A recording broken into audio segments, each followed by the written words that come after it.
Terrans are an arrogant race. Our first attempt to contact them was relatively successful. The Terran leaders and common folk outwardly expressed their utmost surprise at the Alliance's diplomatic fleet landing in the Terran capital of New Washington, and our attempts at diplomacy were by all economic means successful. However, the Alliance's many species felt insulted by the Terrans' outright refusal of admission into the Alliance. The Terrans were, after all, the Alliance's first discovery of intelligent life outside of our home galaxy of Ktred. So their rejection was an unwelcome surprise, painting their race as arrogant and unwelcoming. Despite the Terran leaders' offers to economically cooperate with the Alliance in the form of intergalactic trade, their rejection still stung deeply in the eyes of our galaxy's many inhabitants. Throughout the first Terran months of economic cooperation, the interactions between the Alliance and the Terran Union began to reveal Terra to be home to perhaps the most pompous species in the entire universe. Their heads were filled with the idea that they were the personal creations of a higher power, that they alone were modeled after this mysterious deity.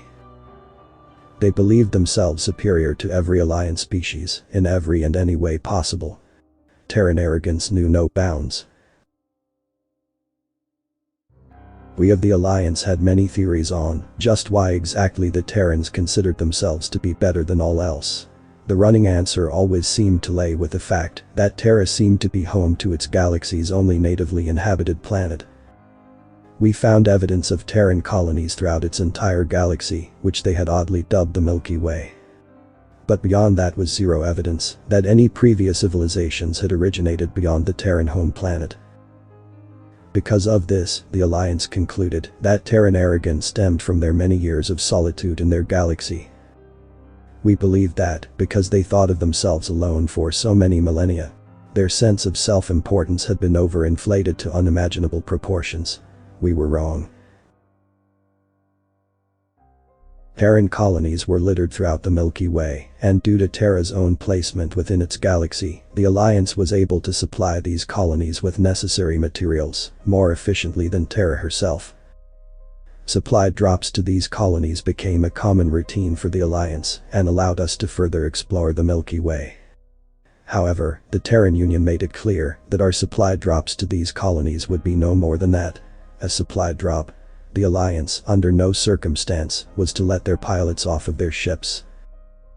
They restricted our influence to the designated drop-off zones, not allowing us to stay or explore the Terran colonies, which was an outright shame. I call it a shame because each of the Terran colonies was unique to the planet it was situated on, utterly different to the standard cookie-cutter architecture that the Alliance adopted for its own colonies. The Terrans' own colonies seemed to be distinctly catered to their planet's unique environment and lasted eons longer than our own. It was almost as if the same Terrans who built these colonies had lived, evolved, and adapted to defend against the specific conditions on each Milky Way planet. The horror in our heart when we found out just how close to the truth we had been. It was a supply pilot who notified us.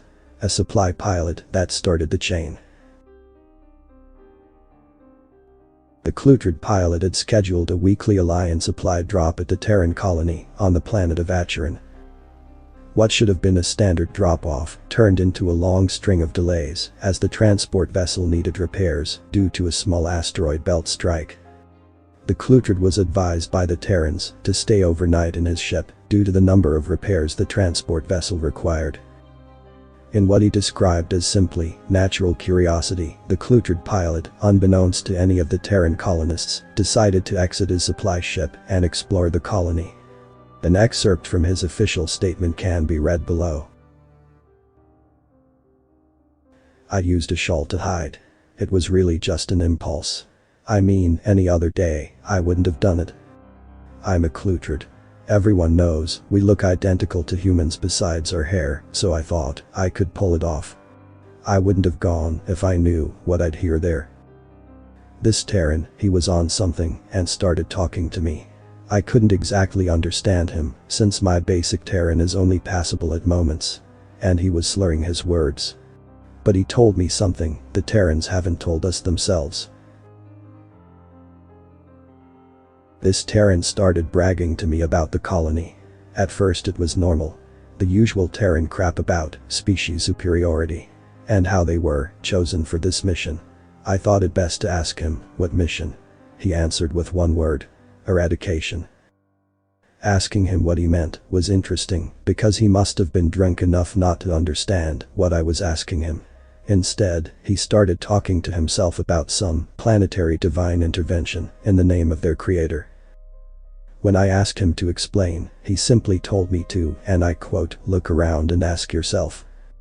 Who was here before us? We sure as hell didn't build this godforsaken colony ourselves. End of excerpt. After his official hearing, the Alliance began to conduct countless investigations into the numerous colonies that the Terran Union controlled. Following in the Clutrid's footsteps, the Alliance began to periodically send intentionally damaged ships to the supply drops, forcing the Terran colonies to keep the Alliance supply vessels docked longer in order to repair them. This extended period of time at the colonies allowed the Alliance to send in specially trained cultured spies. A grand total of 8 spies were sent to 8 different colonies, with the goal of uncovering the mysterious builders of these colonies. One by one, the Alliance received their answers. The Terran colonies weren't Terran built, which could only mean one thing. Terra was never alone in this galaxy. Desperate for more information, the Alliance extended each of their spies' stay in the colonies. One by one, each spy made a horrifying discovery. Within each colony were various signs, pointing to a civilization, predating the Terrans' presence on the planet. Whether it was a distinct architectural design, uncovered artwork, long buried in the ground, or lost literature found again, each spy uncovered evidence of a prior species residing on the planet. With each piece of evidence found, the Alliance began to piece together a common factor found on all 8 planets. A depiction of gods raining fire from the sky. I distinctly remember the artwork found in tunnels below the Attribution colony, depicting a large space vessel, clad with the symbol of the Terran Union, raising a planet to uninhabitable ash and dust. Our theory was wrong. We finally had the answer to Terran arrogance. Terra was never alone in this galaxy. The Milky Way was once a galaxy teeming with intelligent life. 128 colonies. 128 civilizations. 128 genocides. It was then we discovered the Terran mission, a belief that they had followed for nearly 2 millennia. Their blind belief in a creator led them to believe that they were the sole inheritors of not only Terra, but their solar system, galaxy, and the universe itself. This religious fervor led to an arrogance so high that their only option was to destroy and colonize entire planetary civilizations in the name of a divine mission. The remnants of this Terran Crusade can be seen all over the Milky Way. The oxidized crust of Mars, which was the outcome of a Terran weapons test. The Jovian moon of Europa, once an ocean teeming with life, was now a frozen wasteland due to Terran interference. The fortifications of Attribution, once a vast and influential civilization, reduced to a meager trading colony. Terra is a war machine, the likes of which the Alliance has never come across before. Our only hope is that they never turn their blade onto us. The author's name and the link to original text is in the description. Consider tapping the thumbs up and pressing the subscribe button if you enjoyed this video.